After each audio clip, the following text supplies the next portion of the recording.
Hello, my name is Gomity. It's great to be here sharing America's Test Kitchen recipes and techniques with you, and I'm really excited about today's focus, which is salmon, a silky, unctuous fish that, if it's cooked right, can be very flavorful and delicious. Unfortunately, sometimes we can overcook fish, and what happens if you've ever tasted a dry piece of fish that has a chalky texture to it, you'll know what I'm talking about. So we're going to learn two foolproof ways of making salmon today. The first is oven roasting and the second is poaching. And each of them has some other ingredients that add flavor to the dish and enhance the richness of the salmon.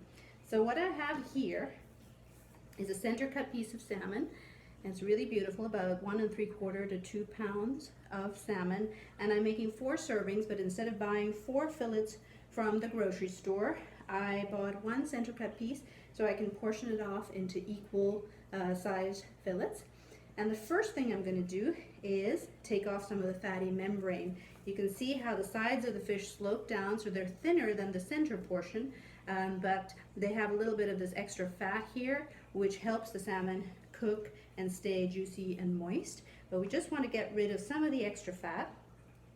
And we do that with a really sharp knife, just running our knife along there and getting some of this off the fish.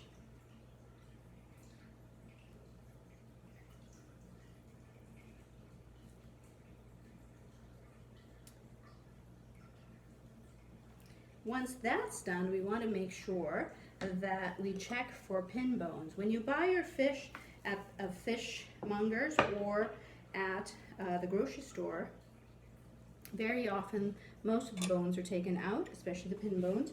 But in case they haven't, an easy technique to help remove them is by putting it on a bowl and running your fingers along the salmon to see if you can feel for any. Now you can use pliers to do that, or you can use tweezers which you have at home. Just give them a good wash before you use them and just feel along the flesh for any bones that there might be.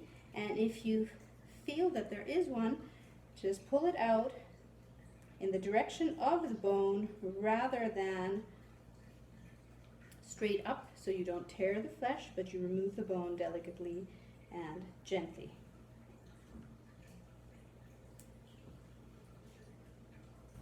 We're using farm-raised salmon in this recipe, but you can also use wild salmon if you like. There's 2 different temperatures that you want to cook each to, and we'll talk about that a little bit later.